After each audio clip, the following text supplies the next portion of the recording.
জঙ্গলের ঘন পথ দিয়ে হাঁটছি আর বন্ধুদের 14 গোষ্ঠী উদ্ধার করছি। শালারা কিভাবে পারলো আমাকে একা রেখে তারা চলে যেতে, সে কথা ভেবে গায়ে 100 ডিগ্রি রাগ উঠে যাচ্ছে। ফোনে ফ্ল্যাশ অন করে হাঁটছি, চারদিকটা নিঝুম। ঝিঝি পোকার ডাক শুনে শরীরটা মাঝে মাঝে শিউরে উঠছে। সেদিকটায় তেমন একটা ভ্রুক্ষেপ না দেখে সামনের দিকে এগিয়ে চলেছি। কিছু দূর এগোতেই একটা মেয়ের চিৎকার, মেয়েদের শব্দ। অন্যদিকে ওই লোক আমার হাত ধরে টেনে গ্রামের দিকে নিয়ে যেতে লাগে।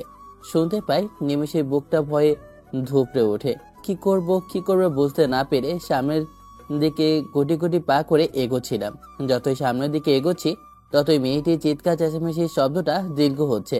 আর একটু এগোতেই দেখি দুইটা ছেলে মেয়েটাকে নিয়ে ধস্তাধস্তি করছে। মেয়েটা দুইটা ছেলের হাত থেকে বাঁচার চেষ্টা করছে, কিন্তু কোনোভাবেই বাঁচতে পারছে না। আমি কি করব কিছুই বুঝতে পারি না। এপাশ ওপাশ তাকিয়ে দেখি পাশে একটা লাঠি পড়ে আছে। নিজের মুখটা মাছ দিয়ে ঢেকে লাঠি করে সামনে নিয়ে এগোতে লাগে। ছেলে দুটার কাছে গিয়ে লাঠি দিয়ে উত্তম মাধ্যম পেটাতে লাগে। পেটাতে পেটাতে একটা পর্যায়ে ছেলে দুটো আমাকে উদ্দেশ্য করে বলে, দেখ, তোর ভালো হবে না। কে তুই? আমাদেরকে কিন্তু চিনিস না। তোকে কিন্তু একদম শেষ করে ফেলবো। তুই যদি চাস আমাদের সঙ্গে ভাগ নিতে পারিস। এত রূপবতী মেয়ে এর আগে তুই কখনো দেখিসনি। নে, আমাদের সঙ্গে এসে ভাগ দে, আমরা তোকে কিছুই বলবো না। আমাকে কি দেখে তোর কাপুরুষ মনে হয়? আমি মেয়ে জাতিকে সম্মান করতে জানি। তোদের মতো কাপুরুষের মতো মেয়েদের সঙ্গে নির্লজ্জ ব্যবহার করতে শেখায়নি আমার মা বাবা। কথাটি বলে আর এক মুহূর্ত না বসে থেকে ছেলে দুইটাকে লাঠি দিয়ে আবারও মারা শুরু করে। আমার লাঠির বাড়ি খেয়ে ছেলে দুইটা সেখানে আর না দাঁড়িয়ে থেকে সেখান থেকে দৌড় দেয়। অন্যদিকে ছেলে দুইটা যাওয়ার পরপরই সেখানে চারিপাশ থেকে অনেকগুলো লোকের আগমন হয়। প্রত্যেকজনের হাতে একটা করে টর্চ লাইট, আর হাতের লাইট নিমিষেই আমাদের দুজনকে চারদিক থেকে ঘিরে ফেলে। লোকগুলোর এমন ব্যবহার দেখে অনেকটাই ভয় পেয়ে যায়। হঠাৎ তাদের মধ্যে থেকে একটা লোক আমাদের দিকে এগিয়ে এসে বলে, তোমরা কে? আর এই ঘন জঙ্গলের ভিতর কি করছো? কিছুক্ষণ আগেই তো এইখান থেকে চিৎকার চেঁচামেচির শব্দ শুনতে পারলাম, তার কারণেই আমরা ছুটে আসলাম। তাহলে এই মেয়েটাই কি চিৎকার করছিল? আর তার কারণ তুমি? না আঙ্কেল, আপনি ভুল ভাবছেন। আমি মেয়েটাকে বাঁচাচ্ছি। দুইটা ছেলে মেয়েটার সঙ্গে খারাপ ব্যবহার করছিল, আমি তাদেরকে মেরে এখান থেকে ভাগিয়ে দিয়েছি। লোকগুলো আমার কথা শুনে তেমন একটা ভ্রুক্ষেপ দেখায় না। আমার কথা তারা যেন বিশ্বাসই করছে না। অন্যদিকে মেয়েটার দিকে তাকিয়ে দেখি এখনো সে নীরব, কান্না করছে। কি করবে কিছুই বুঝে উঠতে পারছি না। আমিও মাঠের দিকে তাকিয়ে আছি। তখন এই লোকটা মেয়েটির কাছে গিয়ে বলে, মা, কান্না করো না। কি হয়েছে তোমার? আমাদেরকে খুলে বলো। ওই ছেলেটা কি তোমার সঙ্গে খারাপ ব্যবহার করতে নিয়েছিল? লোকটার এমন প্রশ্ন শুনে আমি মাটির দিক থেকে দৃষ্টি সরিয়ে মেয়েটার দিকে তাকাই। দেখি মেয়েটা এখনো মাটির দিকে তাকিয়ে কান্না করছে। বোধহয় অনেক ভয় পেয়ে আছে, এখনো কথা বলতে পারছে না। সে তখনই লোকটা সকলকে উদ্দেশ্য করে বলে, আমাদের আর কিছু বোঝার বাকি নেই। যা বোঝার তা বুঝে নিয়েছি। চলো এখন তোমরা দুইজন। তখন আমি লোকটার দিকে প্রশ্নসূচক দৃষ্টি নিক্ষেপ করে বলি, আঙ্কেল, কই নিয়ে যাবেন আমাদেরকে? আর কি বলছেন এইগুলো? নষ্টামি করার সময় ঠিকই কোনো দিকে হেরফের থাকে না। এখন বলছি, কই নিয়ে যাচ্ছি তোদের? আমাদের সঙ্গে আয়, ঠিকই দেখতে পারবি কই নিয়ে যাচ্ছি তোদের। এই, তোরা মেয়েটাকে নিয়ে আয়। আমি এই ছেলেটাকে নিয়ে যাচ্ছি। দেখে তো মনে হচ্ছে শহরের ছেলে পেলে দিন দিন গ্রামটা নষ্ট করে ফেললো। এরাই ঘুরতে এসে গ্রামের মধ্যে অনৈতিক কাজকর্ম করে বেড়ায়। এর জন্যই আমাদের গ্রামের নাম নষ্ট হচ্ছে ধীরে ধীরে। এখন যদি এদেরকে শাস্তি না করি তাহলে দেখবি এরপর আর একজন এমন কাজ করবে। এর থেকে এদের দুজনকে বিয়ে করিয়ে দিই, তাহলেই ভালো হবে। তোরা কি বলিস? লোকটার কথা শুনে আমি যেন আকাশ থেকে মাটিতে ধপাস করে পড়ি। নিজের কানকে যেন বিশ্বাস করতে পারছি না। আজ এত বড় সিদ্ধান্ত, নিজের জীবনের উপর অপরিচিত একটা মেয়েকে কিভাবে বিয়ে করব, আর যেখানে সেই মেয়েটার সম্পর্কে অর্থাৎ নামও জানি না। তখন এই লোকটার কথা শুনে সেইখানে অবস্থিত প্রত্যেক লোকে সম্মতি জানায়। তারপর মেয়েটাকে একটা মেয়ে এসে ধরে নিয়ে যায়। অন্যদিকে আমার কাছেও কিছু লোক এসে আমাকে ধরে এই গ্রামের মধ্যে নিয়ে যেতে লাগে।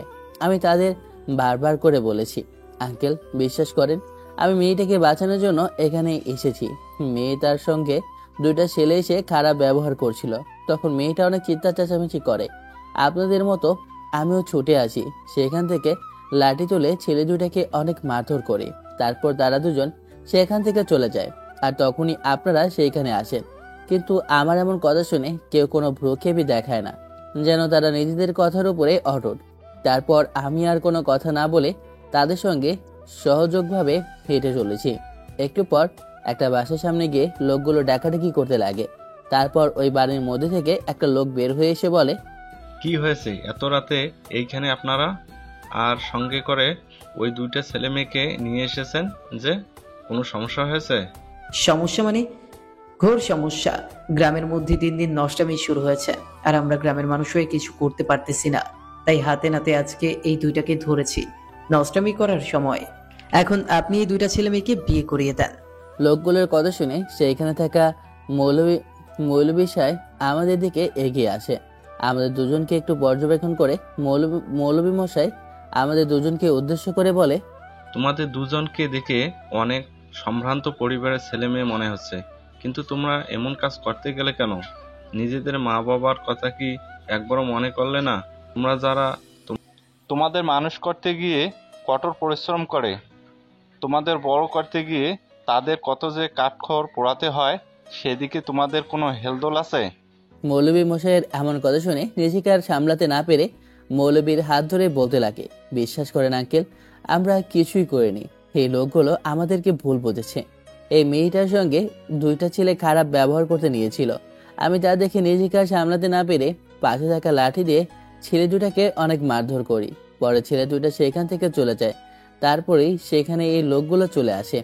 আমার এমন কথা শুনে সেখানে থাকা ওই লোকটা পুনরায় বলে, মৌলভী সাহেব, এদের কথা বিশ্বাস করেন না। এর আগে দেখলেন না দুইটা ছেলে মেয়েকে ধরেছিলাম, কত আকুতি মিনতি করলো তাদেরকে যেন বিয়ে না দেই বলে ছেড়ে দিলাম। সেই পরে গিয়ে দেখি মেয়েটা নদীতে ঝাঁপ দিয়ে আত্মহত্যা করেছে। তারপরে কি হলো, সম্পূর্ণ দোষ আমাদের ঘাড়ের উপর আসলো। এর থেকে এদের দুজনকে বিয়ে দিয়ে দিই, হাতে নাতে ধরেছি। তারপর এরা মিনতি করে পরে আবার যদি ওই বিষয়টার মতো হয়, তাহলে কিন্তু আমাদের সকলকে পুলিশ ধরে নিয়ে যাবে।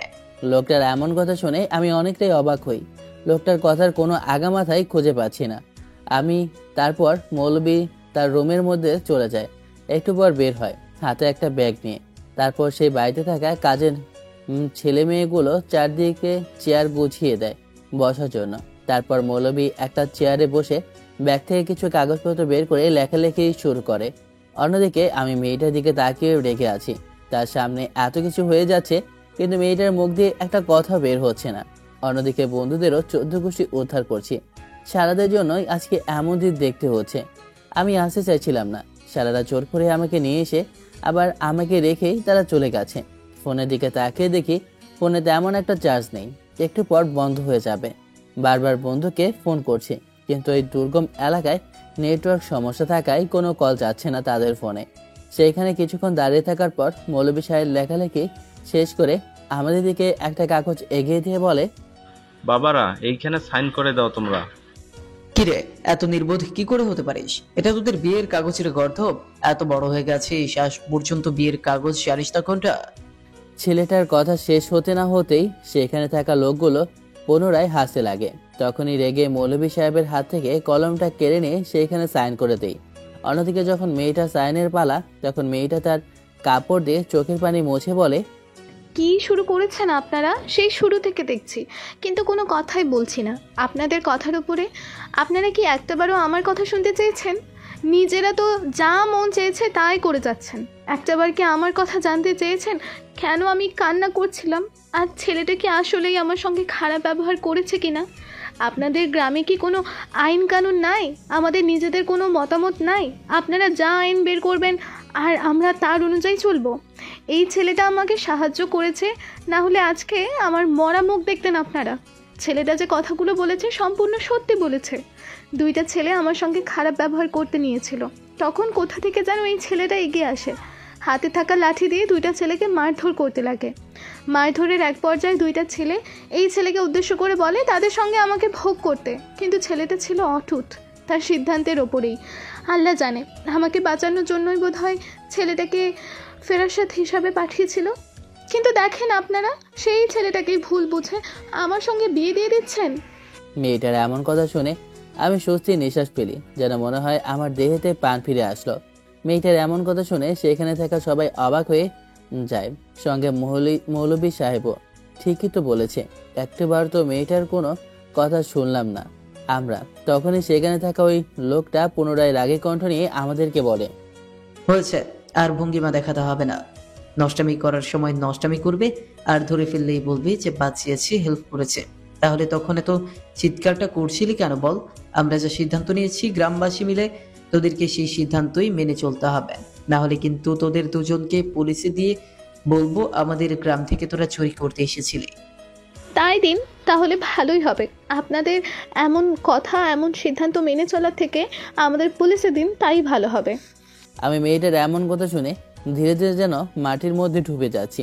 যে মেয়েটা এত বিষয় হয়ে গেল, টু শব্দ পর্যন্ত করতে পারলো না, সেই মেয়েটা কিনা এখন এখন এতগুলো লোকের সামনে কিভাবে কথা বলছে। দেখো মা, তোমাদেরকে তো আগেই বলছি, তোমরা আগে কি করছো না করছো তা জানি না, তোমাদের পরিচয় কি তাও জানি না, তোমরা আসলে কি জঙ্গলের মধ্যে অনৈতিক কাজ করতে নিয়েছিলে তাও জানি না, কিন্তু গ্রামবাসী তোমাদের উপর সিদ্ধান্ত নিয়েছে, তোমাদের সেই সিদ্ধান্ত মানতে হবে। এটাই আমাদের গ্রামের নিয়ম। আজ পর্যন্ত আমাদের এই গ্রামে কোনো পুলিশ আসেনি। আমার দেখা মতে প্রায় 10 বছর হয়ে যাবে এই গ্রামে কোনো পুলিশ আসেনি। আমাদের এই গ্রামের নাম আমাদের এই জেলার সেরা, কারণ কোনো অন্যায় অফিসের এই গ্রামের মধ্যে হয় না। চাই না তোমাদের দুজনের জন্য আমাদের গ্রামের নাম নষ্ট হোক। এর থেকে তোমাদের বলি, আমাদের সিদ্ধান্ত তোমরা মেনে নাও। মেয়েটা মৌলভী সাহেবের কথা শুনে চুপ হয়ে যায়। তারপর মেয়েটাও সেখানে সাইন করে দেয়।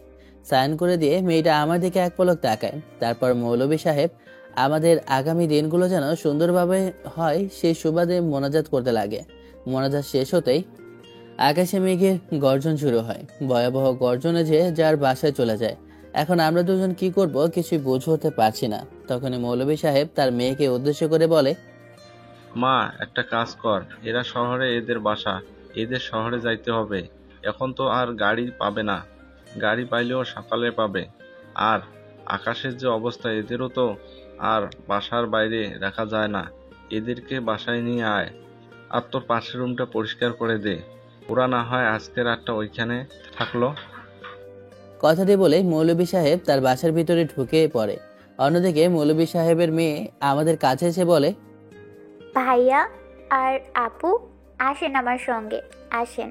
আমি জানি আপনাদের অনেক কষ্ট হচ্ছে, তারপরেও কি করার, আপনাদেরকে দেখে মনে হয় না আপনারা এমন কাজ করতে নিয়েছিলেন। কথাটা বলে মেয়েটির সামনে সামনে হাঁটতে লাগে। আর আমরা দুজন মেয়েটির পিছু পিছু হাঁটতে লাগে। হাঁটতে হাঁটতে এক পর্যায়ে আমি মেয়েটার দিকে তাকাই। আজ কি যেন মেয়েটার নাম বলল? ও, কাদের সাহেব তো পপি বলল। তাহলে মেয়েটার নাম পপি। আবছা আবছা আলোয় মেয়েটার মুখে পানে তাকিয়ে দেখি অনেক কান্না করায় চোখ দুটো লাল আকৃতি বর্ণ ধারণ করেছে। দেখে যেন মনে হচ্ছে একটু কান্না করলে চোখ দিয়ে রক্ত ঝরঝর করে পড়বে। তারপর আরেকটু হাঁটতে হাঁটতে মেয়েটা একটা রুম দেখিয়ে দিল আমাদের দুজনকে। তারপর মেয়েটা গিয়ে আগে আগে রুমটা একটু পরিষ্কার করে নেয়। তারপরে পপি গিয়ে খাটে বসে পড়ে। আমি কি করব কিছুই বুঝতে পারছি না। সবাই গিয়ে বসে পড়ে। ফোন হাতে নিয়ে দেখি চার্জ নাই বললেই চলে, এখন ফোন বন্ধ হয়ে যাবে। তখন আমি মেয়েটিকে উদ্দেশ্য করে বলি, আচ্ছা আপনার কি চার্জার হবে? আমার ফোনে একদমই চার্জ নেই। ভাইয়া, চার্জার আছে, কিন্তু কারেন্ট চলে গেল। আর গ্রামের কারণ সম্পর্কে আপনাদের একটু ধারণাও নেই যে গ্রামের কারেন্ট চলে গেলে আর আসে না। আর আজকে খবরে দেখলাম এই ঝর্ণা কি টানা 7 দিন থাকবে। ভাবছি আপনারা কি করে শহরে যাবেন। আর 7 দিনে কোনোভাবেই তো কারেন্ট আসা তো দূরে থাক, বাইরে চলাচল করাও দুষ্কর হয়ে যাবে। মেয়েটার কথা শুনে আমি অনেকটাই অবাক হই। কারণ এই 7 দিনের মধ্যে যদি ঢাকায় যেতে না পারি, মা বাবার সঙ্গে যদি কথা বলতে না পারি, তাহলে তারা তো একদম ভেঙে পড়বে। আমাকে খুঁজে না পেয়ে তারা পুলিশেও কমপ্লেন করতে পারে। তাই ভাবছি কি করব। এখন ফোনেও তো চার্জ নেই। আর ফোনে যে কথা বলবো, এইখানে তো এমন একটা নেটওয়ার্কও পায় না। গল্পের মাঝখানে চলে আসলাম, কিন্তু এখন পর্যন্ত আপনাদেরকে আমার পরিচয়টাই দেওয়া হলো না। আমার নাম মোহাম্মদ স্বাধীন শেখ। আমি মা বাবার একমাত্র সন্তান। একমাত্র সন্তান বললেও ভুল হবে। আমার একটা ছোট্ট বোন আছে যার বয়স 3 বছর। আমার বাবা শহরের নামকরা একজন ব্যবসায়ী। আমাদের ঢাকায় 2টা গার্মেন্টস ফ্যাক্টরি আছে। বাবা সেটা দেখাশোনা করে। আর বন্ধুদের সঙ্গে বান্দরবন এসেছিলাম ঘোরাফেরা করার জন্য। দিনভর ঘোরাফেরা শেষ করে রাতের বেলায় মাকে ফোন করার জন্য একটু তাদের থেকে আলাদা হয়ে যাই। আলাদা হয়ে হাঁটতে হাঁটতে অনেকটা দূরে চলে যাই। তারপর মাকে ফোন করার চেষ্টা করি, কিন্তু আমার ফোনে নেটওয়ার্ক আসে না। তাই বেশি কিছু চিন্তা না করে সেখান থেকে সোজা আমাদের ক্যাম্পাস যেখানে হয়েছিল সেখানে চলে আসি। এসে দেখি কেউ নেই, সব চলে গেছে। আমি তো দেখে পুরো অবাক হয়ে যাই। ওদেরকে ফোন করার চেষ্টা করি, বাট আমার ফোনে নেটওয়ার্ক না থাকায় তাদেরকে ফোন করতে পারি না। আর চিন্তা না করে কি করব, জঙ্গলের রাস্তা ধরে হাঁটতে লাগে। হাঁটতে হাঁটতে কি হলো তা তো আপনারা দেখতেই পারলেন। হঠাৎ চিন্তা ভাঙে মৌলভী সাহেবের মেয়ের কথা শুনে। আচ্ছা ভাইয়া, সত্যি করে বলো কি হয়েছিল? তোমাকে দেখে আর আপুকে দেখে তো মনে হয় না তোমরা এমন কাজ করতে গিয়েছিলে। গ্রামের মানুষ তোমাদেরকে শুধু শুধু মিথ্যা অপবাদ দিয়েছে, এটা আমি ভালো করেই জানি। আসলে আপু বলো না, আমার বন্ধুরা আমাকে রেখে তারা বান্দরবান থেকে চলে যায়। জানে না তারা কেন চলে গেছে, ভেবেছে আমি তাদের সঙ্গে আছি। তারা হয়তো বা খেয়াল করেনি, না হলে আমার বন্ধুরা কখনো আমাকে এখানে একা রেখে যাবে না। তখন কিছু চিন্তা না করতে পেরে রাস্তা ধরে হাঁটতে লাগে। হঠাৎ কানের সামনের দিকে এগিয়ে যেতেই দেখি ওই মেয়েটির সঙ্গে 2টা ছেলে খারাপ ব্যবহার করছে। তখন আমি একটা লাঠি নিয়ে 2টা ছেলেকে মারি। পরে সেখান থেকে 2টা ছেলে চলে যায়। পরে গ্রামবাসী সেখানে উপস্থিত হয় আর আমাকে আর মেয়েটিকে সেখানে দেখতে পেয়ে আমাদেরকে ভুল বুঝে এইখানে নিয়ে আসে। তারপর আর কি সকলের সামনে বিয়ে দিয়ে দিল। ও আচ্ছা, বুঝতে পারছি। তাহলে এই ব্যাপার। আর আপু, তুমি এখানে এত রাতে কি করছিলে জানো না? এত রাতে একা একা এই রাস্তা দিয়ে ঘোরা অনেকটা রিস্কফুল। আমি এই গ্রামের মেয়ে হলে কি হবে, আমি কখনোই একা একা রাস্তা দিয়ে রাতে হাঁটি না। রাতে বললে ভুল হবে, আমি দিনের বেলায়ও হাঁটি না। যেখানে যাই সেখানে বাবা কিংবা ভাইয়াকে নিয়ে যাই। মেয়েটির কথা শুনে পপি স্বস্তির একটা নিঃশ্বাস ফেলে মৌলভী সাহেবের মেয়েকে আর আমাকে বলে, আসলে কিভাবে যে তোমাকে বলি, আমি বাবা মার সঙ্গে রাগারাগি করে এখানে চলে আসি। বাবা মা আমার জন্য অন্য একটা জায়গায় বিয়ে ঠিক করেছে, বাট আমি এখন বিয়ে করতে পারবো না, লেখাপড়া চালিয়ে যাব। জানি না আমি তাদের ঘাড়ের ওপর উঠেছি কিনা। যেদিন রাতে ছেলেপক্ষ আমাকে দেখতে আসবে সেদিন রাতেই আমি বাসা থেকে সোজা বান্দরবন চলে আসি। তারপর একটা হোটেলে উঠি যেখানে ছিলাম। বেশ 2 দিন পরেই আজকে কি যেন মনে করে রাতের নির্মম পরিবেশটা উপভোগ করার জন্য বের হই। কিন্তু কখনো জানতামই না এমন একটা সিচুয়েশনের মধ্যে পড়ব, তাহলে কখনোই আমি রাতের বেলায় বের হতাম না। কি করবে এখন আপু বলো? যা হবার তা তো হয়েই গেছে। এখন ভাগ্যকে মেনে নিলেই ভালো হবে তোমাদের দুজনের জন্য। ও আচ্ছা, তোমরা তো এখনো কিছু খাওয়া দাওয়া করোনি, তোমাদের জন্য খাবার নিয়ে আসছি। কথাটা বলে মৌলভী সাহেবের মেয়ে রুমের মধ্যে আর এক মুহূর্ত না দাঁড়িয়ে থেকে রুম থেকে বেরিয়ে যায়। আমি সেইখানে বসে আছি। একটু পর মৌলভী সাহেবের মেয়ে 2টা প্লেটে করে খাবার নিয়ে আসে। একটা প্লেট আমার দিকে, অন্যটি পপির দিকে এগিয়ে দেয়। তারপর আমি খাবার খেতে লাগি। অন্যদিকে পপি খাওয়া দাওয়া শেষ করে সেখানে রেখে দেয়। মৌলভী সাহেবের মেয়ে প্লেটটা নিয়ে রুম থেকে বেরিয়ে যায়। একটু পর রুমের মধ্যে এসে পুনরায় মৌলভী সাহেবের মেয়ে বলে, আপু ভাইয়া, তাহলে তোমরা এখন ঘুমো। আমি তো বাইরে থেকে দরজা লাগিয়ে দিয়ে যাচ্ছি, সকালে আবার কথা হবে। বাই। কথাটা বলে বাইরে থেকে মৌলভী সাহেবের মেয়ে দরজা লাগিয়ে দিয়ে যায়। আমি সেখানে অনেকক্ষণ ধরে বসে থাকি। অন্যদিকে পপি গিয়ে শুয়ে পড়ে। আমি কি তার সঙ্গে খাটে গিয়ে শুব সেটা চিন্তা করতে লাগে। চিন্তা করতে করতে হঠাৎ করে ভাবি সোফায় শুয়ে পড়ি। সোফায় শুয়ে মাথা নিচে হাত রেখে চিন্তা করতে লাগে, যদি একবার মা বাবা জানতে পারে আমি বিয়ে করেছি, তাও আবার তাদেরকে না বলে, তাহলে কি যে করবে আল্লাহ জানে। আর মেয়েটি যে বলল 7 দিন ধরে এখানে বৃষ্টি হবে, যদি 7 দিন বৃষ্টি হয় আর মা বাবার সঙ্গে যদি যোগাযোগ করতে না পারি, তাহলে তো তারা চিন্তা করতে করতে ভেঙে পড়বে। চিন্তা করতে করতে একটা সময় কোথা দিয়ে যে ঘুমিয়ে পড়ি আল্লাহ জানে। হঠাৎ ঘুম ভাঙে, বুকের উপর ভারী কিছু অনুভব করায়।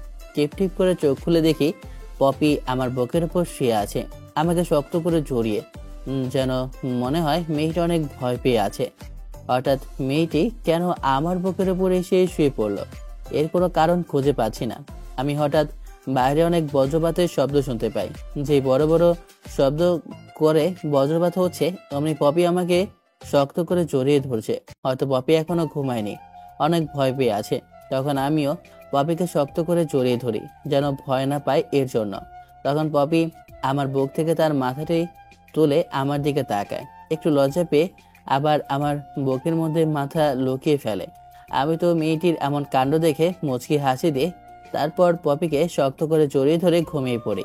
সকালবেলা ঘুম ভাঙতে দেখি পপি এখনো আমার বুকের উপর শুয়ে আছে। আমি হালকা নড়তেই পপির ঘুম ভেঙে যায়। তারপর আমার বুক থেকে উঠে সোজা ওয়াশরুমে চলে যায়।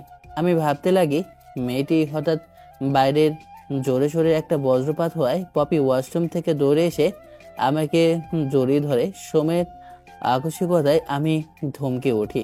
বজ্রপাতের শব্দে শেষ হতেই পপি আমাকে ছেড়ে দিয়ে বলে, আসলে সরি, আমি ছোটবেলা থেকেই বজ্রপাতকে অনেক ভয় পাই। ছোটবেলায় যখন বাহিরে বৃষ্টি হতো, বজ্রপাত হতো, তখন আমি আমার রুম থেকে উঠে গিয়ে মা বাবার সঙ্গে ঘুমাতাম। সেই অভ্যাস এখনও রয়ে গেছে। এখনও যদি বজ্রপাত হয়, আমি আমার মা বাবার রুমে গিয়ে তাদের সঙ্গে থাকি, কারণ আমি বজ্রপাতকে অনেক ভয় পাই। প্লিজ আপনি অন্য কিছু মনে করবেন না আমাকে। ও আচ্ছা, বুঝতে পেরেছি। তারপর পপি আমার সামনে আর না দাঁড়িয়ে থেকে পুনরায় ওয়াশরুমে চলে যায়। বাইরে এখনো বৃষ্টি হচ্ছে, মুষলধারা বৃষ্টি। এই মুষলধারা বৃষ্টি ছোট থেকে আমার অনেক ভালো লাগে। যখন মুষলধারা বৃষ্টি হতো তখন সবকিছু ছেড়ে দিয়ে বেলকনিতে গিয়ে ভিজতে থাকতাম। আজও কেন বৃষ্টি দেখতে অনেক মন চাচ্ছে। তারপর আমি সোজা বেলকনিতে চলে যাই বৃষ্টি দেখার জন্য। পাহাড়ে ঠিক উচ্চতরে বাড়িটা, বেলকনি থেকে অনেক সুন্দরভাবে পাহাড়টা দেখা যাচ্ছে। সেই যে কারোর মন ভালো করে দিতে পারে এই পরিবেশটা। আর মনে সেই দিকে তাকিয়েছিলাম, তখনই পাশে এসে কেউ দাঁড়িয়ে আছে। আমি পাশ ফিরে দেখি পপি দাঁড়িয়ে আছে। আমি সেই দিক থেকে চোখটা সরিয়ে পুনরায় সামনের দিকে তাকিয়ে আছি। তখনই পপি বেলকনির গ্রিলের ফাঁক দিয়ে হাত ঢুকিয়ে দিয়ে বৃষ্টির ফোঁটার পানি নিয়ে খেলা করছে। আমি সেই দিকে তাকিয়ে একটু হাসি দিই। আসলে আমার ছোটবেলা থেকে বৃষ্টি দেখতে অনেক ভালো লাগে, আর এই বৃষ্টির পানি দিয়ে খেলা করতে অনেক ভালো লাগে। সেই অভ্যাসটা এখনও রয়ে গেছে। আর দেখেন কি সুন্দর পরিবেশ, পাহাড়ের মাঝখানে বাড়ি, যা অনেক ভালো লাগছে। এমন যদি আমার বাড়ি থাকতো, আমি সেইখানে শত শত বছর থেকে যেতাম। আমি পপির বাচ্চামোর কথা শুনে হেসে উঠি। পপি তখনই আমার দিকে ভ্রুকুচকে তাকিয়ে বলে, কি এমন বললাম আমার কথা শুনে আপনি খিলখিল করে হাসছেন? পপির কথা শুনে আমি হাসি থামিয়ে দিয়ে বললাম, কই হাসি আমি? তারপর আর কোনো কথা না বলে আমি বেলকনিতে আর না দাঁড়িয়ে থেকে সোজা রুমে এসে পড়ি। তখনই দরজা খোলা শব্দ পাই। দরজা থেকে তাকিয়ে দেখি মৌলভী সাহেবের মেয়ে এসেছে। আবার কিছু বলে ওঠার আগে মৌলভী সাহেবের মেয়ে বলল, ভাইয়া, আপু কই? আর তোমাদের দুজনকে নিচে খাবার খাওয়ার জন্য ডাকছে, জলদি আসো আপুকে নিয়ে। তোমার আপু বেলকনিতে দাঁড়িয়ে বৃষ্টি দেখছে, আর তোমার নাম তো এখন পর্যন্ত জানতে পারলাম না। তোমার নাম কি? ভাইয়া, আমার নাম মিম। অনেক সুন্দর নাম তো। তোমার কথা বলা শেষ হতে না হতেই বেলকনির দিকে তাকিয়ে দেখি পপি বেলকনির সামনে দরজার দাঁড়িয়ে আমাদের কথোপকথন দেখছে আর আমার দিকে ভ্রু কুঁচকে তাকিয়ে আছে। তারপর মৌলভী সাহেবের মেয়ে রুমের মধ্যে আর না থেকে নিচে চলে যায়। তখনই পপি আমার কাছে এসে বলতে লাগে, কালকে তো দেখে মনে হচ্ছিল মেয়েদের সঙ্গে কথা বলতেই পারো না, এখন দেখি মেয়েদের সঙ্গে মিষ্টি মিষ্টি করে কথা বলতে পারেন। কথাটি বলে পপি সেখানে আর না দাঁড়িয়ে রুম থেকে বেরিয়ে যায়। আমি সোফায় বসে চিন্তা করতে লাগি, পপি কি বললো আমাকে এগুলো? আমি নাকি মিমির সঙ্গে কথা বলাই রেগে গেছে বোধ হয়। এরকমটাই হয়ে গেছে, কারণ একটা মেয়ে কখনোই তার স্বামীর ভাগ অন্য কাউকে দিতে চায় না। বিয়েটা যেভাবেই হোক, ও তো এখন আমার স্ত্রী, আমি তো ওর স্বামী। তাই বোধ হয় মিমির সঙ্গে এমনভাবে কথা বলায় অনেকটা রেগে গিয়েছে মেয়েটা। না বাবা, এখন মেয়েদের সঙ্গে কথা বলা একদম কমিয়ে দিতে হবে। আর মনে কথাগুলো বললাম। তারপর রুম থেকে বেরিয়ে পপির পিছু পিছু নিচে এসে দেখি আমাদের জন্য খাবার টেবিলে মৌলভী সাহেব আর তার পুরো পরিবার অপেক্ষা করছে। তারপর আমি আর পপি গিয়ে তাদের সঙ্গে বসে পড়ি।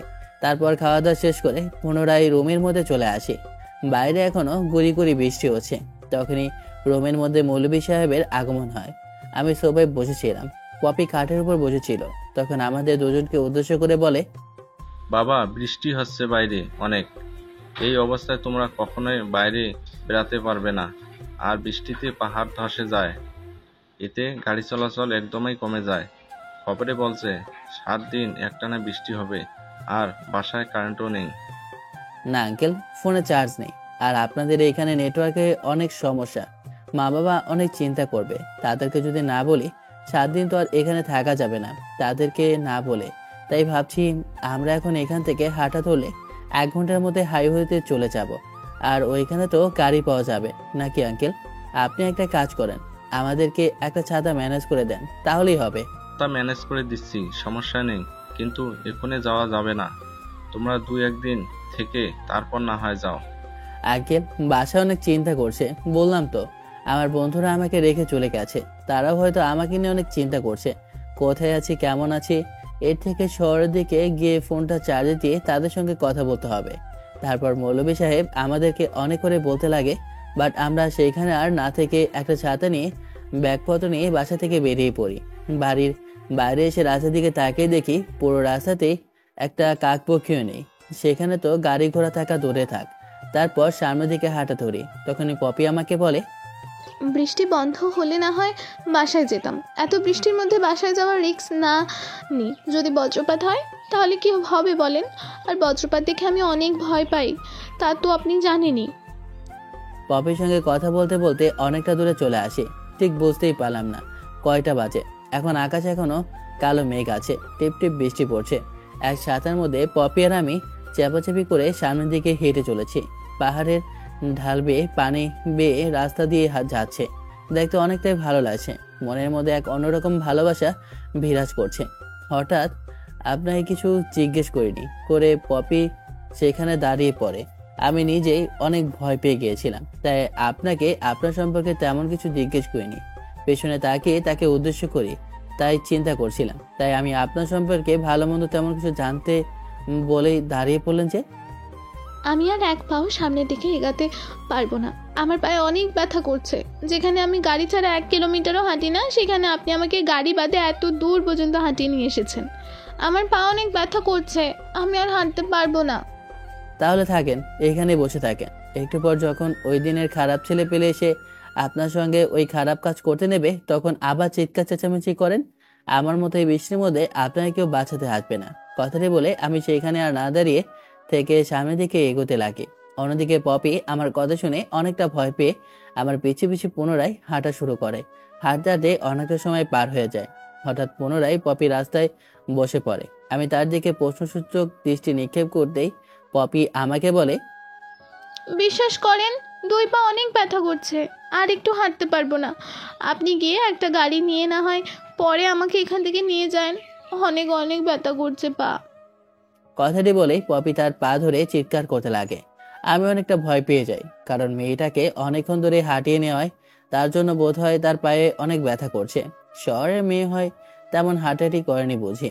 পপির কথা শেষ হতে না হতেই জোরে সোরে একটা বজ্রপাত হয়। পপি বজ্রপাতের শব্দ শুনে সেখান থেকে উঠে দৌড়ে এসে আমাকে জড়িয়ে ধরে সময়ের আকস্মিকতায় আমি ভেবাচেকা খেয়ে যাই। সেইভাবেই বয়ে যায় অনেকটা সময়, কিন্তু পপি আমাকে ছাড়ার আর কোনো নামগন্ধই নেই। তখন আমি পপিকে উদ্দেশ্য করে বলি, বজ্রপাত তো শেষ হয়ে গেছে, সে কখন? এখন তো না হয় ছাড়েন। না, আপনাকে ছাড়বো না। আপনাকে ছাড়লে আপনি আমাকে এখানে রেখে চলে যাবেন, আমি হাঁটতে পারছি না বলে। আচ্ছা, বুঝতে পেরেছি, আপনাকে হাঁটতে হবে না। আপনাকে কোলে করে সামনের দিকে এগিয়ে নিয়ে যাচ্ছি, ভয় পেতে হবে না। কথাটা বলে আমি পপিকে কোলে তুলে নিই। পপি আমার গলা জড়িয়ে ধরে আমার দিকে অবলক দৃষ্টিতে তাকিয়ে আছে। পপিকে আমার দিকে এমনভাবে তাকিয়ে থাকতে দেখে পপিকে উদ্দেশ্য করে বলি, আপনি আমার দিকে এমন করে তাকিয়ে আছেন কেন? আমি আপনার দিকে তাকিয়ে নেই, আমি আমার বরের দিকে তাকিয়ে আছি। আচ্ছা, সত্যি করে একটা কথা বলবেন, আপনি আমাকে স্ত্রী হিসেবে স্বীকৃতি দেবেন তো, নাকি এখান থেকে চলে গেলে আমার আর কোনো খোঁজ খবর নেবেন না? আপনি মনে তো হয় না আপনি আমাকে স্ত্রী হিসেবে মেনে নিয়েছেন। যদি স্ত্রী হিসেবে মেনে নিতেন তাহলে কালকে রাতে একটাবার হলেও আমার কাছে আসতেন, আর আমার সম্পর্কে ভালো মন্দ জানতে চাইতেন, কিন্তু আপনি তার পুরোটাই ব্যতিক্রম। আসলে কালকে আপনার এমনভাবে কান্না করতে দেখে আমি অনেক ভয় পেয়ে গিয়েছিলাম, তাই আমি। আর কি বললেন? আমি আপনাকে মেনে নেব না? মানুষের বিয়ে জীবনে একবারই হয়। আমি আপনাকে প্রথম বিয়ে করেছি, তার মানে আপনি আমার প্রথম, আপনি আমার শেষ। আর কখনো অন্য মেয়ের দিকে ভুলেও তাকাবো না। আমি আর একটা কথা, আপনি কি আমাকে স্বামী হিসেবে মেনে নিয়েছেন?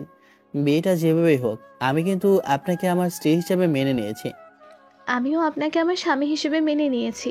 আর আপনি যদি আমার পরিচয় সম্পর্কে জানতে চান তাহলে আমার নাম পপি। আমি বাবা মায়ের বলতে গেলে 1 নম্বর সন্তান, আবার 2 নম্বর সন্তানও। কারণ আমি আর আমার একটা বোন আছে, দুইজনই জমেজ হয়েছি হুবহু। দেখতেই আমার বোনকে আমার মতো দেখায়।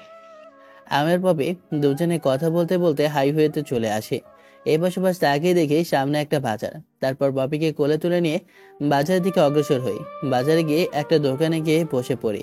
দোকান থেকে কিছু খাবার কিনে আমি আর পপি খেয়ে নিই। তারপর ফোনে চার্জ দিই।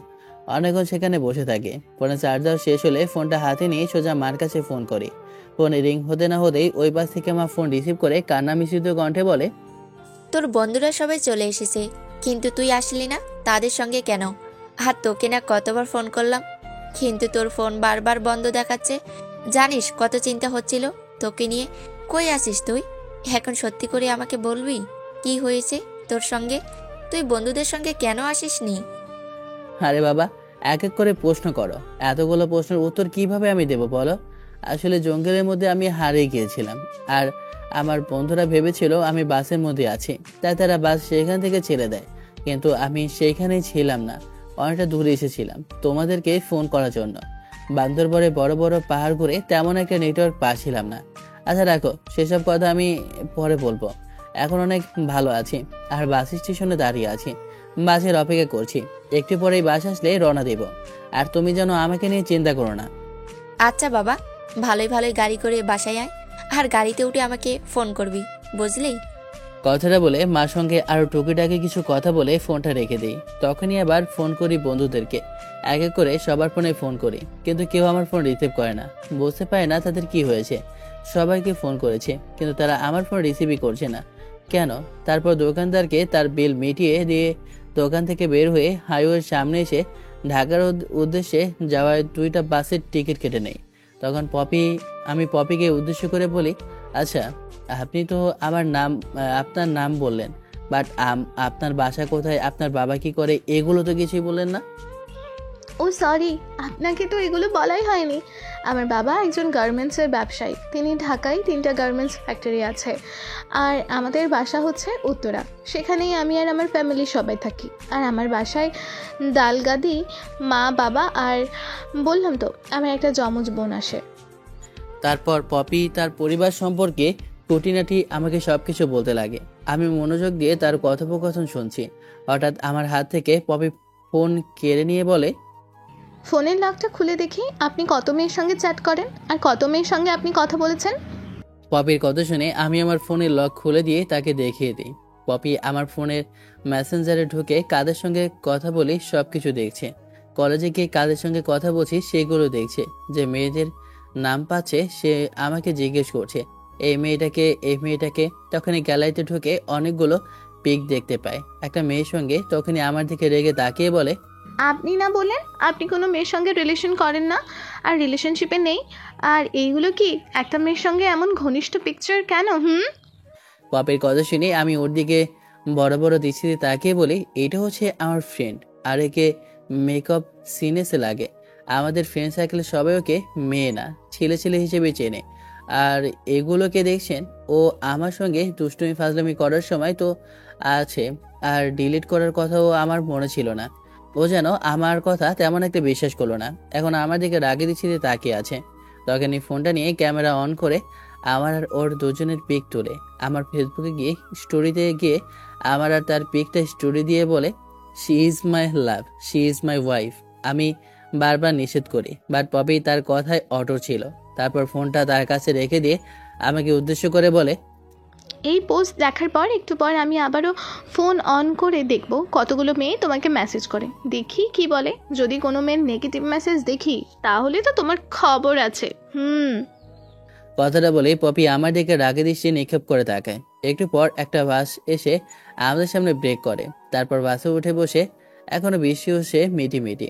পপির কথা অনুযায়ী একটু পর পপির ফোনের লক খুলতে বলে আমাকে। তারপর আমি তাকে ফোনের লক খুলে দিতেই পপি দেখে আমার বন্ধু বান্ধবীরা অনেক মেসেজ করেছে, বাট কোনো মেয়ে তেমন নেগেটিভ দেখতে পায় না।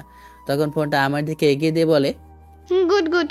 এত স্মার্ট চেহারা হওয়ার পরও কোনো গার্লফ্রেন্ড নেই? অনেক ভালো লাগতো। বিয়ের সময় তোমার দিকে একবার তাকিয়ে দেখেছিলাম, ভেবেছিলাম হয়তো 10-5টা গার্লফ্রেন্ড আছে, কিন্তু দেখি প্রত্যেকটা ছেলে থেকে তুমি একদমই ভিন্ন। আমি পপির দিকে ফ্রোকসকে তাকিয়ে তার কথাগুলো শুনছিলাম। হঠাৎ করে পুনরায় আবার আমার হাত থেকে ফোনটা কেড়ে নিয়ে তার ফোন নাম্বার আর ফেসবুক আইডিটা দিয়ে বলে, এটা হলো আমার ফোন নাম্বার আর এটা হলো আমার ফেসবুক আইডি। বাসায় গিয়ে সোজা আমাকে ফোন করবা, না হলে কিন্তু তোমার খবর আছে। আর আমি বাসায় গিয়ে ফোন অন করব। আর হ্যাঁ, একটা কথা, আগে যা করেছো করেছো, এখন কিন্তু কোনো মেয়ের দিকে ভুলেও তাকাবে না।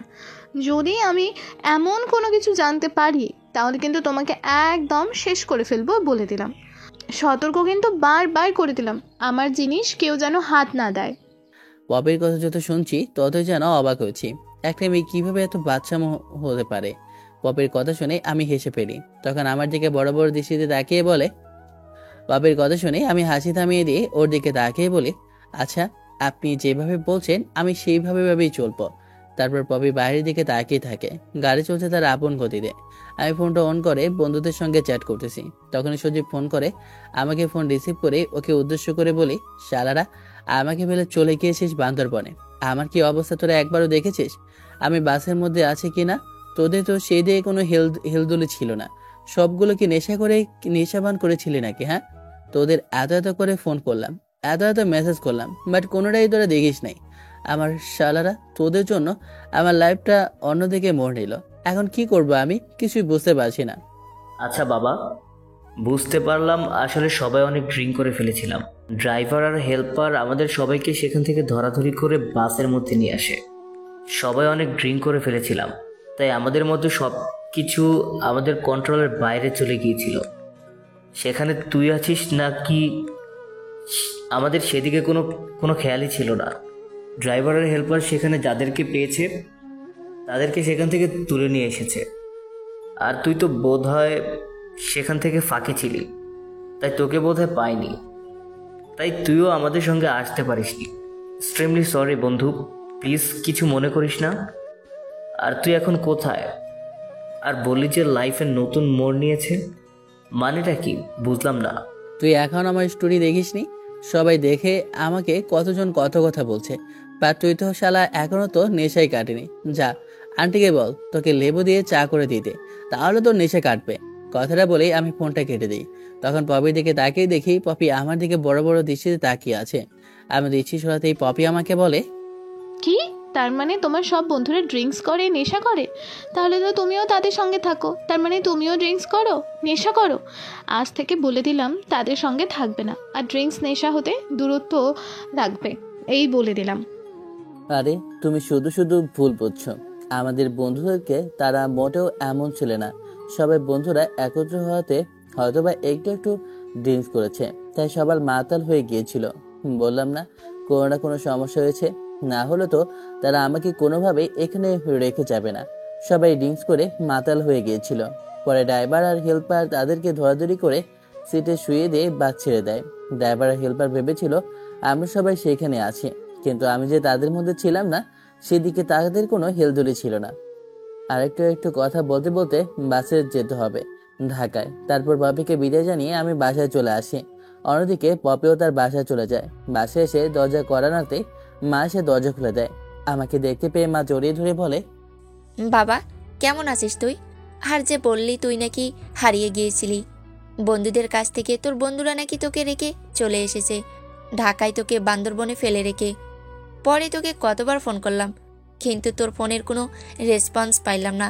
হঠাৎ করে আজকে সকালে তুই ফোন করলি, বললি যে বাসায় আসছিস। তোকে কত করে বললাম, কি হয়েছে? কিছুই বললি না। মা শান্ত হও, এখন বাসে এসেছি, তোমাকে সব কথা খুলে বলবো। এখন রুমের মধ্যে যেতে দাও, অনেক ক্ষুধা পেয়েছে আমার, খাবার বাড়ো। আমি ফ্রেশ হয়ে আসি রুম থেকে। কথাটা বলে সেখানে আর এক মুহূর্ত না দাঁড়িয়ে থেকে আমার রুমে চলে আসি। জানি সেখানে থাকলে মা একের পর এক প্রশ্ন করতে থাকবে আমায়। তারপর রুমে এসে কাঁধ থেকে ব্যাগটা কাঠের উপর ছুঁড়ে মেরে জামা কাপড় বের করে ওয়াশরুমে চলে যায়। তারপর গোসল করে ওয়াশরুম থেকে বের হয়ে সোজা নিচে চলে আসি খাবার টেবিলে।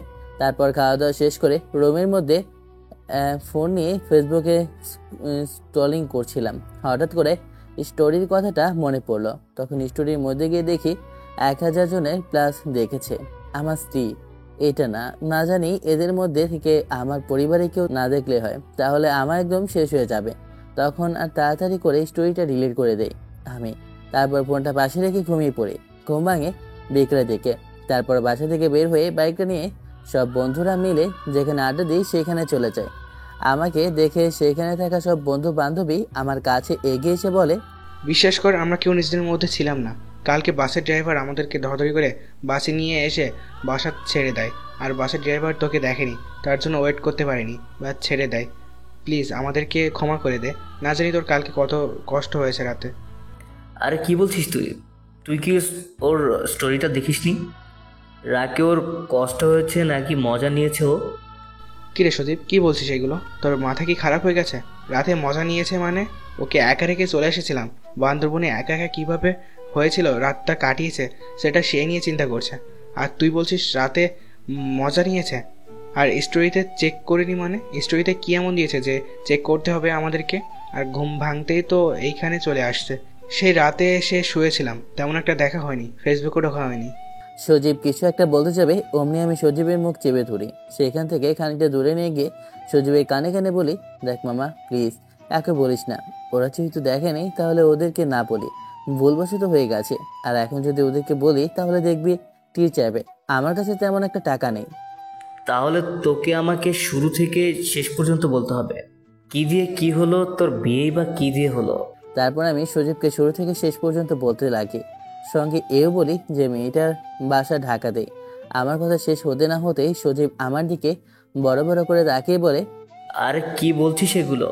সত্যি তাহলে কালকে রাতে তোর জীবনের উপর দিয়ে এত বড় কিছু বয়ে গেছে, আর আমি এসব কথা শুনে হাসাহাসি করলাম? সরি মামা, রাতে আমাদের জন্যই তোর এমন হয়েছে। আমরা যদি ড্রিঙ্কস না করতাম, তোকে ফেলে সেখানে যদি না আসতাম, তাহলে তোর ক্ষতি হতো না। আরে বাদ দে সে সকল কথা, যা হবার তা হয়ে গেছে। এখন তা সেসব বিষয় নিয়ে ভেবে কোনো লাভ হবে না। তারপর সেইখান থেকে আমি আর সজীব এসে বন্ধু বান্ধবীদের সঙ্গে আড্ডা দিতে লাগে। আড্ডা দিতে দিতে অনেক সময় পার হয়ে যায়।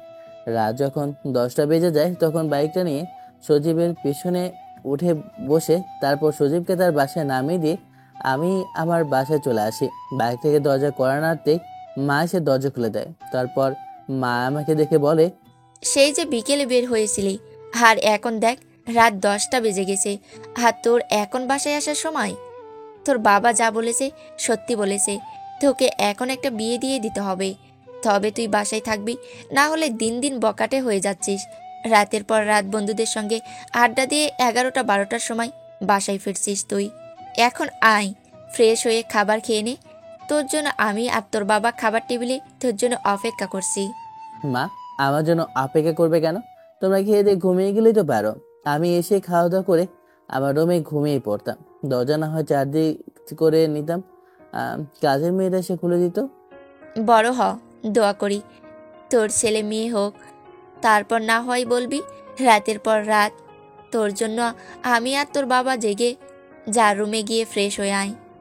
তারপর আমি সেখানে আর না দাঁড়িয়ে থেকে আমার রুমে চলে আসি। ফ্রেশ হয়ে পোশাক পরিবর্তন করে খাবার টেবিলে মা বাবার সঙ্গে খাবার খেতে লাগি। খাবার খাওয়া শেষ হলে বসার রুমে গিয়ে বাবা বসে কি জন্য দেখছে। তখন আমি বাবার পাশে বসে পড়ি।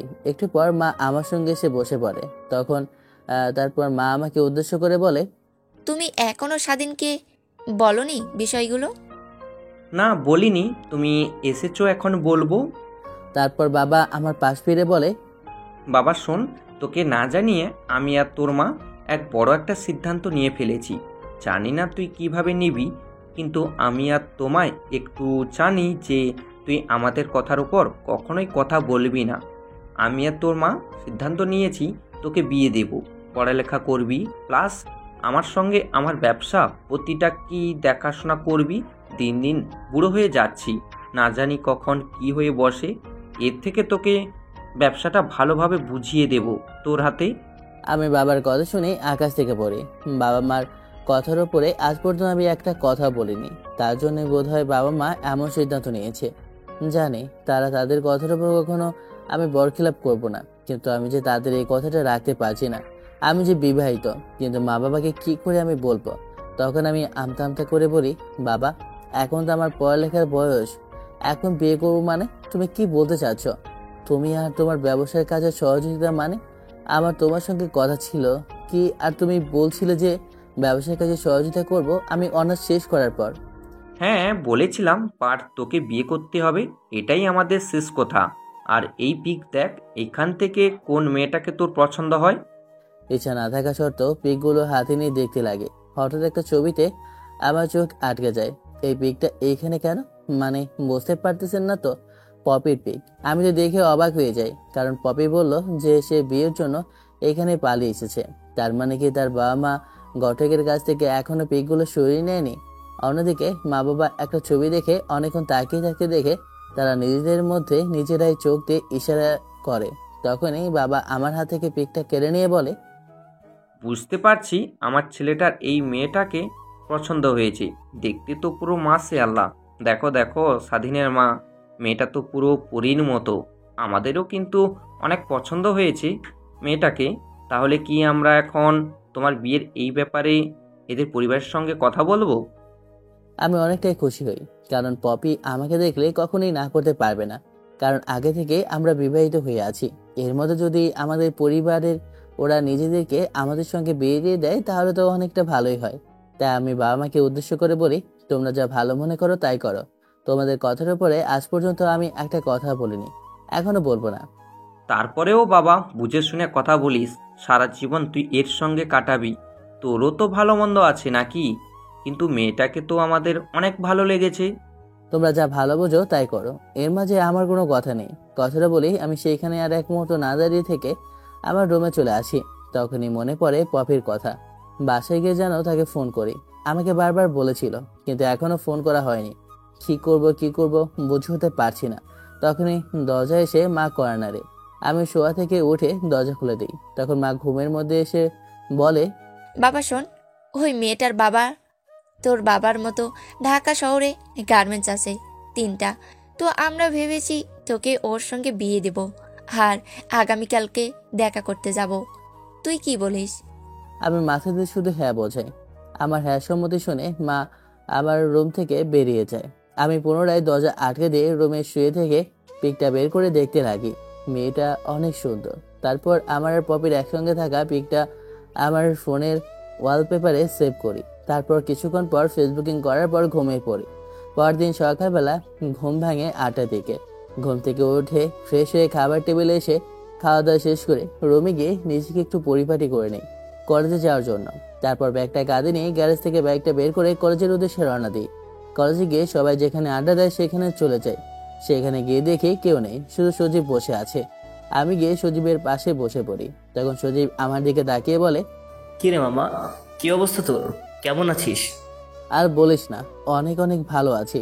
তারপর আমি সজীবকে শুরু থেকে শেষ পর্যন্ত বলি মা বাবার বলার কথাগুলো, রাতের ব্যাপারে, আমার আর পপির বিয়ের সম্পর্কে। আবার মুখ থেকে এমন কথা শুনে সজীব অনেক খুশি হয়। আমার দিকে তাকিয়ে বলে, মামা, তাহলে তো খুশির বিষয়। আমাদের সবাইকে ট্রিট দিতে হবে, না হলে কিন্তু আমরা সবাই তোর ঢোল পিটিয়ে দেব। পরে দেখি তুই ওদের কাছ থেকে নিজেকে কিভাবে সামলাস। আচ্ছা আচ্ছা বাবা, ভয় পেতে হবে না, আমি সবাইকে ট্রিট দেবো। এখন সবাইকে ফোন করে তাড়াতাড়ি কলেজের ক্যাম্পাসে আসে বল। তারপর সচিব আমাদের ফ্রেন্ড সার্কেল গ্রুপের মধ্যে লেখে যে আমি আজকে সবাইকে ট্রিট দেবো। লেখা শেষ হতে না হতেই 10 মিনিটের মধ্যে দেখি আমরা যেখানে আড্ডা দিই সেখানে দল বেড়ে এসেছে। তখন আমার দিকে তাকিয়ে সচিব বলে, মামা, তোর পকেটের অবস্থা কি? সবাই যেভাবে দল বেঁধে আছে, মনে তো হচ্ছে আজকে 1010 টাকা রেস্টুরেন্টে বিল হবে। আরে সমস্যা নেই, 1000-200 টাকা রেস্টুরেন্টে যদি বিল হয় আমার কাছে আছে। তারপর একে করে সেখান থেকে বাইক নিয়ে একটা ভালো রেস্টুরেন্টে চলে যাই। তারপর সেইখানে গিয়ে মেনু কার্ড নিয়ে যে যার মন মতো পছন্দের মতো মেনু দেখে অর্ডার দিতে লাগে। দেখতে দেখতে সবাই খাওয়া দাওয়া শেষ করে নেয়। আমি তো তাদের খাবার দেখে অবাক হয়ে যাচ্ছি যে কয়দিন ধরে খায় নাই। আমার পুরো 10,000 টাকায় শেষ করে ফেললো। তখন সেইখান থেকে একটা বান্ধবী আমাকে উদ্দেশ্য করে বলে, কি রে, এত খাওয়ালি, বাট স্বাধীন কিসের ট্রিট ছিল এটা, তা তো বললি না। সজীব কিছু একটা বলতে যাবে অমনি আমি ওর মুখ চেপে ধরি। সজীব বলে কোমড়াচ্ছে, তবু আমি তার মুখ ছাড়ছি না। তখন আমি তাদের সবাইকে উদ্দেশ্য করে বলি, আজকে কিসের জন্য ট্রিট দিলাম তা না হয় তোরা কিছুদিন পর জানতে পারবি, এখন না বলি, সারপ্রাইজ হয়ে থাকুক। আমি কালকে লক্ষ্য করেছি তোকে কিছু একটা করতে নিলে সজীব কিছু একটা বলতে যাবে, অমনি তুই সজীবের মুখ চেপে ধরিস। কি হয়েছে ব্যাপারটা? সজীবের মুখ ছাড় দেখি। সজীব কি বলে? আর না, তেমন কিছু বলবে না। তোদেরকে ট্রিট দিয়েছি কিসের জন্য সে কথাটা ছাড়া জানে, তোদেরকে বলে দিতে চাই, এর জন্য ওর মুখ চেপে ধরেছি। তোদের যদি এখনই বলে দিই তাহলে তো সারপ্রাইজ থাকবে না, কয়েকদিন পরে সবই জানতে পারবি। প্লিজ এখন আমাকে কিছু জিজ্ঞেস করিস না। কথাটি বলে সজীবকে নিয়ে আমি রেস্টুরেন্ট থেকে বের হয়ে যাই। তারপর বাইকের পেছনে করে সোজা ওর বাসার সামনে নামিয়ে দিয়ে বলি, শালা, আর যদি তোকে দেখি ওদের সামনে কিছু বলতে নিয়েছিস তখন তোকে কিন্তু একদম শেষ করে ফেলবো। ওকে ভাই, বুঝতে পারছি। আর কখনোই তোর সম্পর্কে সকলেই সামনে কিছু বলতে যাব না। শালা, যেভাবে মুখ চেপে ধরেছিলি আর একটু হলেই তো আজকে মরে যেতাম। আর শোন, বিকেলের দিকে একটু রেডি হয়ে আমার বাসায় চলে আসি, তোকে নিয়ে না হয় আমি যাব। কথাটা বলে আমি সেইখানে আর না দাঁড়িয়ে বাইকটা নিয়ে চলে আসি। আসলে সব বন্ধুদের মধ্যে একটা বন্ধু বেস্ট থাকে, তাই না? ঠিক সজীবও তেমনটাই। সব বন্ধুদের মধ্যে সজীব আমার বেস্ট ফ্রেন্ড, এর জন্যই আমি সব জায়গায় সজীবকেই নিয়ে যাই। একটু পর বাসায় চলে আসি, বাইকটা গ্যারেজে রেখে দরজায় কড়া দিতে কাজের মেয়ে সে দরজা খুলে দেয়। তারপর আমি সোজা আমার রুমে চলে যাই। ফ্রেশ হয়ে খাটে মোবাইল নিয়ে গেমস খেলতে লাগে। এত বড় হয়ে গেছি কিন্তু এখনো আমার গেমসের নেশা গেল না। সময় পেলেই মাঝে মাঝে গেমস খেলি। গেমস খেলতে খেলতে অনেক সময় পার হয়ে যায়। তারপর মোবাইলটা এক সাইডে রেখে ঘুমিয়ে পড়ি। বিকেলের দিকে মা এসে আবার ডাকতে লাগে। মিটমিট চোখে মার দিকে তাকিয়ে বলি, মা, ডাকছো কেন? হারামজাদা, তোকে কালকে কি বলে গেলাম? বিকেলে যাব মেয়ে দেখতে, মনে নেই তোর? আর এখন পড়ে পড়ে ঘুমাচ্ছিস? জলদি গুছিয়ে নি, অনেকটা সময় লেট হয়ে গেল। তোর বাবা একটু আগেই বাসায় এসেছে। আমি বাস থেকে ফোনটা হাতে নিয়ে দেখি বিকাল 3টা বেজে গেছে। তারপর খাট থেকে উঠে ওয়াশরুমে গিয়ে ফ্রেশ হয়ে নিই। তারপর নিজে একটু গোছগাছ হয়ে রুম থেকে বের হয়ে দেখি মা বাবার ঘরে এসে বসে আছে। তারপর মা বাবাকে নিয়ে গাড়ি ড্রাইভ করতে করতে যেতে লাগে। তারপর সজীবের বাসার সামনে থেকে সজীবকে তুলে নিয়ে যায়। বাবা ঠিকানা বললে আমি সেখানে নিয়ে আসি, একটা বাড়ির সামনে। তারপর গাড়িটা ব্রেক করে একপাশে রেখে গাড়ি থেকে বের হয়ে বাবা মার সঙ্গে আমিও তাদের পিছু পিছু বাড়ির ভিতরে প্রবেশ করি। বাইরে থেকে বাড়িটা দেখতে যতটা সুন্দর, ভেতরে তার থেকেও বেশি সুন্দর। তখন সজীব পেছন থেকে আমাকে বলে, আচ্ছা ভাই, তোর কি শালি আছে? তাহলে তোর শালির সঙ্গে আমাকে লাইন করে দিস, ওকে? সজীবের কথা শেষ হতে না হতেই আমি ওর বুকে টাচ করে একটা ঘুষি লাগিয়ে দিই আর বলি, তোর মতো লুচ্চা ছেলেকে আমি আমার শালিকে সেটিং করে দেবো ভাবলি তুই কি করে? কথাগুলো বলতে বলতে বাসার ভিতরে প্রবেশ করি। তারপর মা বাবা গিয়ে বসে পড়ে, আমিও তার পাশে বসে পড়ি। সজীবও আমার পাশে বসে পড়ে। তারপর মা আর বাবা তাদের কাজ নিজের মতো কথা বলছিল। একটু পর পপিকে আমার সামনে নিয়ে আসে।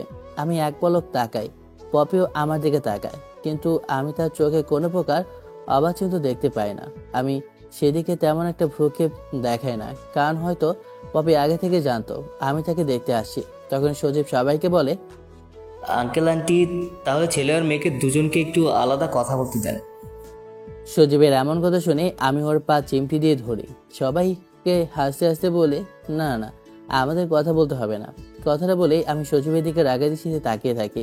পপিকে দেখে তো আমি অবাক হচ্ছি, কেন তার মুখে কোনো রাগের আভাস নেই। বারবার বলেছিল বাসায় গিয়ে আমি যেন তাকে ফোন করি, কিন্তু ফোন করিনি। ভেবেছি আজকে দেখা হলে আমাকে একদম শেষ করে ফেলবে, কিন্তু কি হলো, আমার দিকে তো তেমন কোনো রাগের দৃষ্টিতে তাকাইনি সে। আর মনে বলছিলাম কথাগুলো। একটু পর পপি আমার সামনে থেকে উঠে চলে যায়। তারপর মা আর বাবা পপির মা বাবার সাথে আমাদের বিয়ের বিষয়ে নিয়ে আলোচনা করতে লাগে। আমি তো মনে মনে খুশি, কারণ যার সঙ্গে বিয়ে হয়েছে তাকে নতুন করে আবার বিয়ে করতে পারছি। তারপর মা আর বাবা পপির মা বাবার সঙ্গে কথা বলে।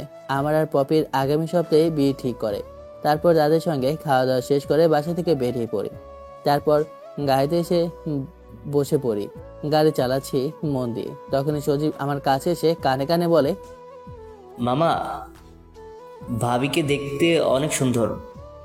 ভাবির বাবা বলল ভাবিরা নাকি যমজ বোন, তাহলে দেখতে হবে।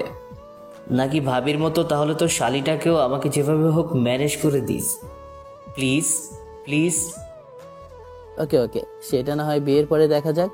একটু পর সজীবের বাসার সামনে এসে গাড়ি ব্রেক করি। সজীব গাড়ি থেকে নেমে যায়, তারপরে গাড়ি চালিয়ে বাসায় চলে আসি। তারপর গাড়ি গ্যারেজে রেখে মা বাবার সঙ্গে বাসার মধ্যে প্রবেশ করি। রুমে গিয়ে ওয়াশরুমে যাই। শেষে খাটে এসে বসে ভাবতে লাগে মেয়েটা বোধহয় অনেক রেগে আছে। ফোন করে কি বলবো, বিষয়টা না হয় থাক, একদম বিয়ের দিন না হয় পপিকে বলবো। কথাগুলো ভাবতে ভাবতে ঘুমিয়ে পড়ি। পরদিন সকালবেলা প্রত্যেক দিনের ন্যায় আজকে ঘুম ভাঙে মায়ের চিৎকার চেঁচামেচির শব্দে। মা চিৎকার চেঁচামেচির শব্দ শুনে ঘুম থেকে উঠে ওয়াশরুমে গিয়ে ফ্রেশ হয়ে রুম থেকে বের হয়ে খাবার টেবিলে গিয়ে খাবার খেয়ে নিই। তারপর রুমে এসে পরিপাটি হয়ে কলেজে চলে যাই। এভাবে কেটে যায় অনেকটা দিন। ধীরে ধীরে বিয়ের সময়ও ঘনিয়ে আসে। বসে যে বসে আছি, হঠাৎ করে পপির মতো কাউকে দেখি, অবাক হয়ে যাই। এখন তো এর এইখান দিয়ে ঘোরাঘুরি করার কথা না, এখন তো সাজগোজ করার কথা। বা এইখানে কেন? তখনই আমার কাছে এগিয়ে আসে আর আমার দিকে রাগে দিশিয়ে তাকায়। আমি কিছুই বুঝতে পারছি না। তারপর সেখানে হলভর্তি মানুষের মধ্যে আমার হাত ধরে সেখান থেকে টেনে নিয়ে ছাতে যায়। সময়ের আবশ্যিকতায় ভেবাচেকায় নিযুক্ত সুখে নেই, তার দিকে তাকিয়ে আছি। আমি তখনই আমার দিকে তাকিয়ে ছলছল দৃষ্টিতে তাকিয়ে বলল, কি এগুলো? হ্যাঁ, আমার বোনকে বিয়ে করেছেন মানে? আপনি তো আগে থেকে বিবাহিত, আর ভুলে গেছেন আমি আপনার স্ত্রী? তাহলে আবার বিয়ে মানে? আমি অবাক হয়ে পপের দিকে তাকিয়ে বলে, ওইটা তুমি না? এক সপ্তাহ আগে যে মেয়েটিকে দেখেছিলাম ওইটা তুমি ছিলে না? না না না, আমি হতে যাব কেন? সেই দিন আপুকে দেখতে আসছিলেন, বাট আমি একটা কাজে শহর থেকে বাইরে গিয়েছিলাম, তাই আপনার সঙ্গে দেখা করতে পারিনি। পরবর্তীতে বাসায় এসে আপনার ছবি দেখতে চাই, বাট আপু আমাকে দেখায় না, চেনে না কিসের জন্য। আর আজকে আমি আপনাকে এখানে দেখে পুরো তো অবাক হয়ে গিয়েছি। তার মানে আপনার সঙ্গে আমার বড় বোনের বিয়ে ঠিক হয়েছে? হ্যাঁ, ঠিক হয়েছে। আমি আপনার বোনকে দেখে ভেবেছি ওইটাই আপনি। আর তোমাদের দুই বোনকে দেখতে তো একদম একই রকম, কোনোভাবে বোঝার উপায় নেই। দুইজন ভিন্ন, তাহলে আমি একই রকম, তাহলে আমি কিভাবে তোমাদের দুজনকে চিনতে পারবো বলো? আমার কথা শুনে পপি কান্না বেড়ে যায়। নিজেকে আর সামলাতে না পেরে আমাকে জড়িয়ে ধরে কিছু একটা চিন্তা করে আমাকে ছেড়ে দিয়ে নিজের হাত দিয়ে অশ্রু মুছে বলে, যা হবার তা হয়ে গেছে। ছোট থেকেই আমি আমার বোনের কাছ থেকে তার পছন্দের জিনিসগুলো কেড়ে নিই। জানেন, আগামীকালকে আমার বোন আমার সঙ্গে ঘুমাইছিল, বলছে যে আমার সঙ্গে ঘুমাতে পারবে না, এটাই তার শেষ ঘুমানো, এরপর থেকে তার স্বামীর সঙ্গে ঘুমাবে। জানেন, আপনাকে নিয়ে কত কত কথা বলছে আপু। এত সুন্দর ছেলে তার জীবনে কখনো দেখেনি, অনেক ভালোবেসে ফেলেছে প্রথম দেখাতেই, অনেক অনেক কিছু। আমি চাই না, আমার বোন একটা জিনিস চেয়েছে মন থেকে, তাকে দেব না। সেই ছোটবেলা থেকেই আপুর কাছ থেকে তার সব পছন্দের জিনিসগুলো আমি কেড়ে নিতাম। আজকে না, তার পছন্দের মানুষটাকে আমি কেড়ে নিতে পারবো না, তা পারবো না। আপনি আমাকে সময় পেলে ডিভোর্স দিয়ে দিন, আপনি আমার বোনকে বিয়ে করেন, এটা আপনার কাছে অনুরোধ থাকবে আমার। কি বলছো এগুলো তুমি? আমি তোমাকে বিয়ে করেছি মানে? তুমি আমার প্রথম স্ত্রী, আমি তোমাকে ডিভোর্স দিতে পারবো না। এখন গিয়ে আমি সবার সামনে বলবো যে আমি তোমাকে বিয়ে করতে চাই, তোমার বোনকে না। আমাদের মধ্যে মিস আন্ডারস্ট্যান্ডিং হয়েছে। এখন যদি আপনি গিয়ে সবার সামনে বলেন আমাকে বিয়ে করতে চান, তাহলে কিন্তু বাসর ঘরে আমার লাশ দেখতে পারবেন। তাই আমি বলবো আপনি আমার বড় বোনকে বিয়ে করে নেন আর আমাকে ডিভোর্স দিয়ে দিন। কথাটা বলে সেখানে না দাঁড়িয়ে থেকে কাঁদতে কাঁদতে দৌড়ে সেখান থেকে চলে যায়। আমি তো হতভম্ব হয়ে সেখানে দাঁড়িয়ে আছি। হঠাৎ পেছন থেকে সজীব আমার কাঁধে হাত রাখে। আমি আমার চোখ মুছে ওর দিকে তাকিয়ে বলি, কি রে, কি হয়েছে? এখানে আসলি কেন? আমার তো একই প্রশ্ন। তুই এখানে বর আসন থেকে উঠে আসলি, তোর শালি তোকে ছাদে টেনে নিয়ে আসলো কেন? বুঝলাম না ব্যাপারটা। আরে তেমন কিছু না, শুধু ফাজলামি করার জন্য এখানে নিয়ে এসেছিল। ও আচ্ছা, এই ব্যাপার। আঙ্কেল আন্টি তোর জন্য নিচে অপেক্ষা করছে, আর কাজী সাহেব এসেছে তোদের বিয়ে পড়াবে বলে। জলদি আয়। তারপর আমি সেখানে না দাঁড়িয়ে থেকে সজীবের সঙ্গে ছাদ থেকে নেমে আসি। ছাদ থেকে নেমে আসতেই বিয়ে বাড়িতে চিৎকার চেঁচামেচি শুনতে পাই। আমি কিছুই বুঝতে পারি না। তখনই তাদের মধ্যে থেকে একটা মেয়ে আমার কাছে এসে বলে, ভাইয়া, আমাকে চিনতে পারছেন? আমি ওই মৌলভী সাহেবের মেয়ে। আপনাদেরকে যে বিয়ে হয়েছিল, আমাকে চিনতে পারছেন? আপনি কি করে পারছেন আপুকে বাদ দিয়ে আপুর বড় বোনকে বিয়ে করতে? আমি মিমকে বারবার চুপ করতে ইশারা করছি, কিন্তু মিম চুপ হচ্ছে না। তখন আমি কথা ঘোরানোর জন্য বললাম, তুমি এখানে কি করে আসলে? আমার কথার উত্তর দেন ভাইয়া। আবুকে বাদ দিয়ে কিভাবে আপুর বড় বোনকে বিয়ে করতে পারছেন আপনি? নিমিষেই বিয়ে বাড়িতে যেন থমথমে পরিবেশ ধারণ করে। মেয়েটি কি বলছে এগুলো কিছুই বুঝতে পারছে না। কেউ তখনই মিম সবাইকে উদ্দেশ্য করে বলে, আসলে ভাইয়া আগে থেকেই বিবাহিত, আর ভাইয়ের ওয়াইফ এখানে উপস্থিত, পপি আপু। বান্দরবনে তাদের দুজনকে গ্রামবাসী ধরে বিয়ে দিয়ে দেয়। এরপরে তারা সেখান থেকে চলে আসে। মিমের কথা শেষ হতে না হতেই মা বাবা আমার কাছে এগিয়ে এসে বলে, দেখ বাবা, মেয়েটা যা বললো সব কিছু সত্যি। তুই কি আসলেই বিবাহিত? আর মেয়েটি কেউ নয়, পপি মা? আমি মাথা নাড়িয়ে হ্যাঁ বোঝালাম। তো তুই আগে বললেই পারতি তুই বিবাহিত আর পপিমাকে বিয়ে করেছিস। আগে আমাদেরকে কেন বলিসনি বলতো? আসলে বাবা, তোমরা যখন পিক দেখাও আমি তখন ভেবেছিলাম এটা পপির বড় বোন না, এইটাই পপি, তাই আমি রাজি হয়ে যাই। আর তোমাদেরকে বলিনি কারণ তোমরা জানলে অনেকটা কষ্ট পাবে তার জন্য।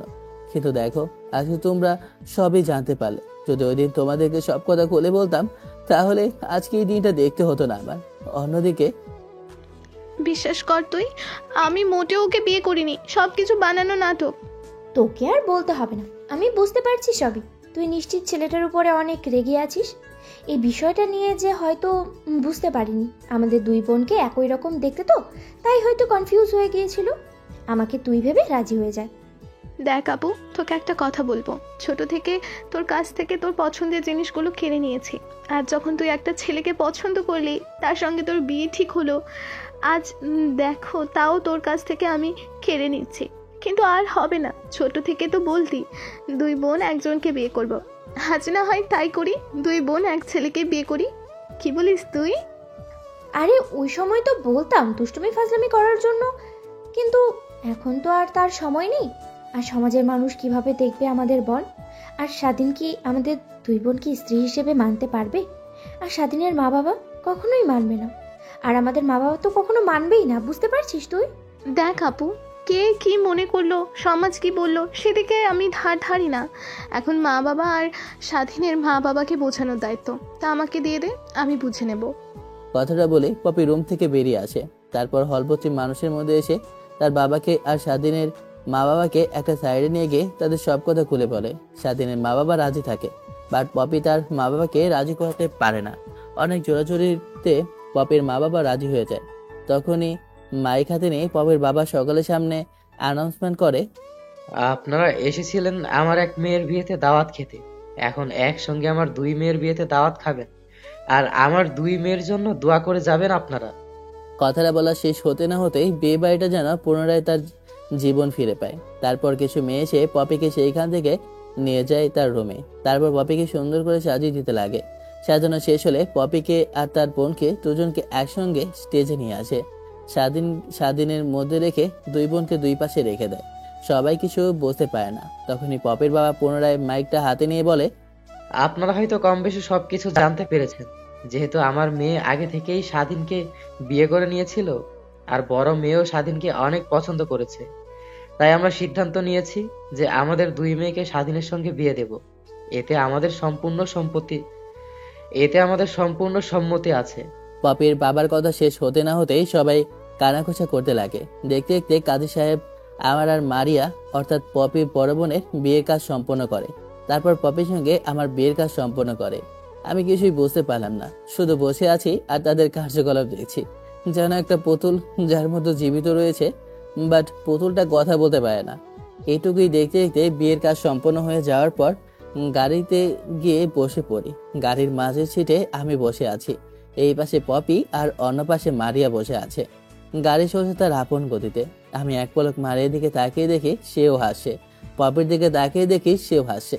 ভাবছি মেয়ে দুটা কি পাগল হয়ে গেছে নাকি? আমি একটা ছোট ছেলে, তাদের বয়সে থেকে প্রায় 1 বছরের ছোট হব, বিয়ে করলো, তা আবার দুই বোন আমাকে। বুঝলাম না, না জানি আল্লাহ কপালে কি রেখেছে। আমার ভাবনার মাঝে হঠাৎ ধ্যান ভাঙে আমার পায়ে কারো চিমটি কারণে। পাশে তাকিয়ে দেখি পপি আমার দিকে তাকিয়ে হাসছে। ভাবলাম এই কাজটা পপি হবে। তখন অন্য পাশে আবার মারিয়া চিমটি কাটে। ভাবছি আমার জীবনটা বুঝি এইভাবেই কাটবে, দুই বোনের অতিষ্ঠে ওই আমার জীবন পার হয়ে যাবে।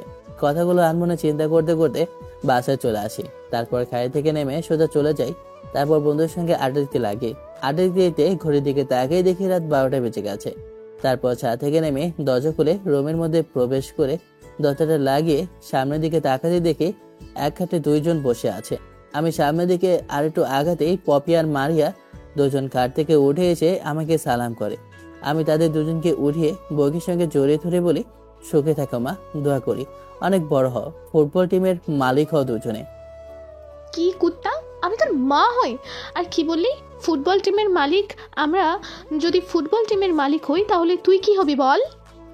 ও ছোট, ঠিক বলেছিস, ফুটবল টিমের মালিক হোক। দোয়া করেছি তাই না? এখন ফুটবল টিমের মালিক হতে গেলে তো তোমাকে লাগবে, তাই না? আমাদেরকে ফুটবল টিমের মালিক করো, আসো। কথাটা বলে পপি আর মারিয়া আমাকে সেখান থেকে ধরাধরি করে খাটে নিয়ে এসে ফেলে দেয়। তারপর দুই বোন মিলে আমাকে এলোপাথারি কিস করতে লাগে। ধীরে ধীরে আমরা তিনজন হারিয়ে যাই ভালোবাসার এক অতল গভীরে। ঘুম ভাঙে সকালবেলা। মিটমিট করে তাকিয়ে দেখি পপি আর মারিয়া দুজনে আমাকে শক্ত করে জড়িয়ে ধরেছে, যেন ছেড়ে দিলেই আমি তাদের মধ্যে থেকে হারিয়ে যাব। তো এভাবেই কাটতে লাগে আমাদের সুখের সংসার। দোয়া করবেন আমাদের জন্য। আল্লাহ হাফেজ, ভালো থাকবেন, টাটা, বাই বাই।